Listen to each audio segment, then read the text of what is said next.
What is gluttony? One of the 7 deadly sins.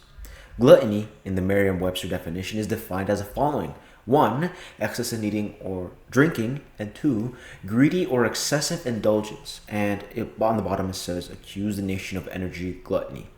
Hey everyone. So today I'm going to be discussing gluttony as a whole as one of the 7 deadly sins. So let's just get right into it. So now that we know what gluttony is and the definition of it, let's talk about some issues that cause gluttony or kind of cause people to fall into gluttony. So one of the big things is grieving. Sometimes when people are struggling through hard times, they lost to someone close to them, or they're going through some tough times. Maybe they lost someone like I said, or they're just going through some struggling times that cause them to grieve. Another thing is trauma. Sometimes when people go through very hard things in their childhood or when they're younger, it causes that to reflect when they're older, and it continues to reflect upon them in a sense that it continues to affect them.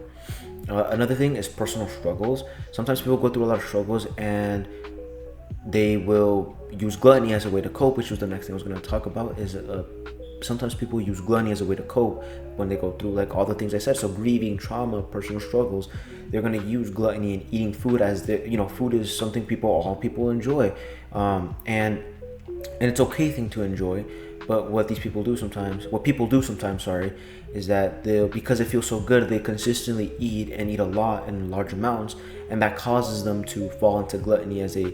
Gluttony is the only thing that brings them happiness or pleasure, and they rely on that as their only thing to keep them kind of going, if that makes sense.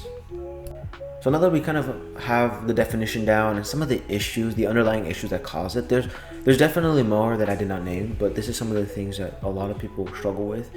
And I want you to know that it's okay. We are all struggling in different ways, and do not be ashamed of that. Let me get into an example in the Bible.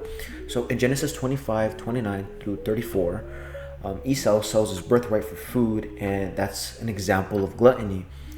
If you want there's definitely more examples, but if you just read those verses, you'll get a better understanding of what I'm referring to.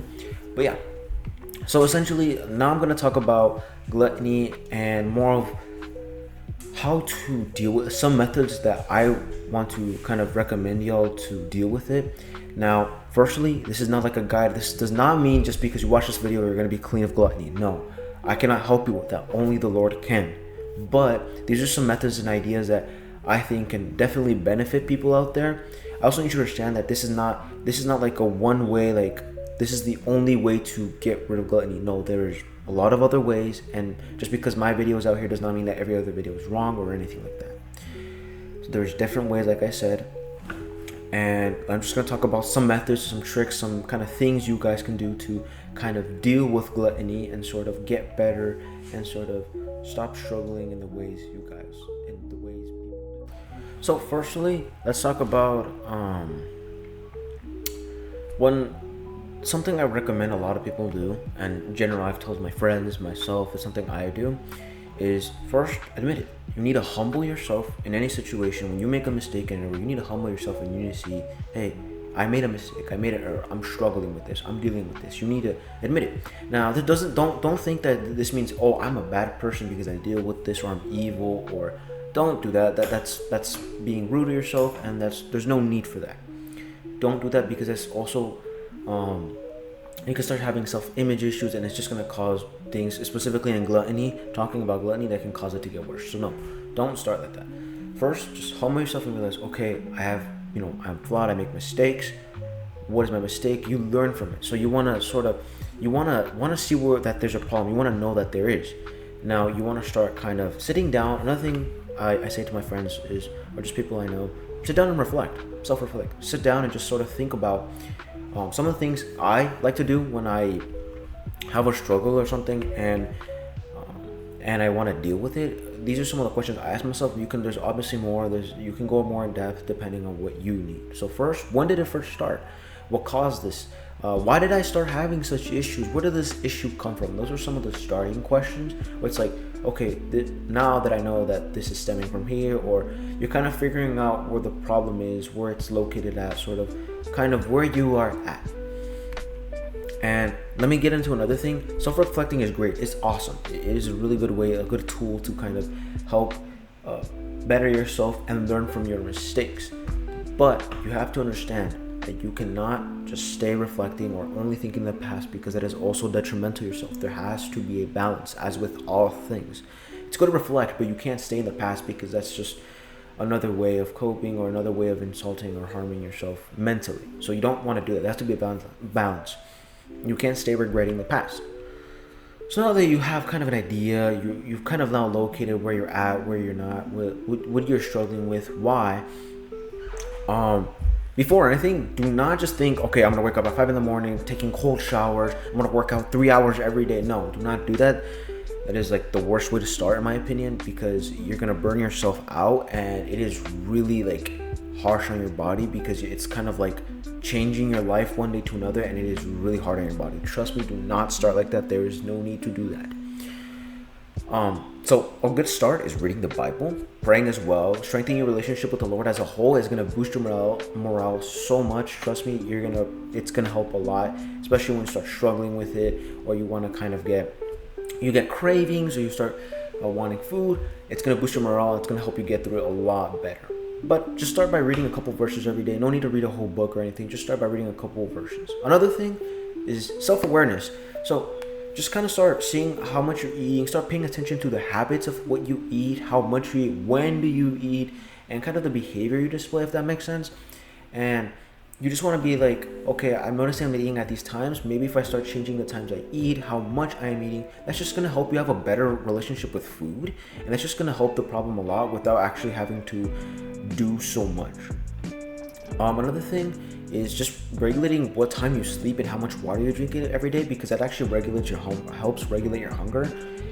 So that helps a lot as well. That's just some other simple things you can do, and those are just really good things to do regardless if you're dealing with gluttony. So yeah, another thing is just kind of, if you have like a big sweet tooth or you like eating snacks, try to replace it for something that you can eat, other snacks that are actually a bit healthier. So if you like eating a lot of, I don't know, think chocolates and stuff, maybe replace it for eating like peanuts or something similar. Peanuts or just nuts in general, those are really good. Or replacing it for fruit is another good thing. And you can continue to eat the things you want, other things, without actually having to like quit or have to go like, cold turkey, if that makes sense. So another thing, starting to exercise is a good thing.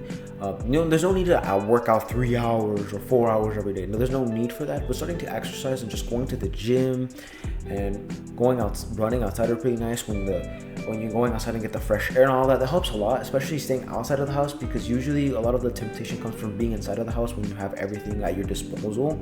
So if you're outside of the house, that actually helps a lot.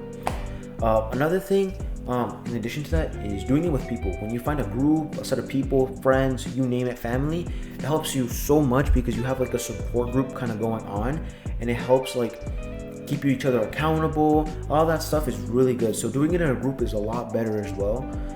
Just make sure you pick a good group as well that is consistent and is actually going for similar goals and all that. It helps a lot as well. So another thing, dealing with gluttony, another thing is meal prepping. So just prepping up your meals the week before, for the week ahead, helps just into getting into the habit of eating healthier. And also just makes it easier time-wise, because I understand that people have jobs and all of this. So that helps a lot. And that's up to what you can eat and what you can't eat. That's up to you, or if you're having a diet, or if you have certain medical issues, that's really up to you. But last but not least, gluttony is all about habits and consistency. The habits you have and how consistent you are about things is just like basically how what determines the struggle against gluttony in that sense. So if every day you put in the work, the effort, and you try harder, things are gonna get better. And just something to know as well, when you first start, it is gonna be harsh. I totally understand. That happens for just about anything, going to the gym or anything. Starting is usually the most difficult part, but that's just for about everything. So just get out there and do it. Know that there's people supporting you, they care about you, and trust me, it's gonna get a lot easier as time goes on. So hopefully these tips and tricks can really help you out there.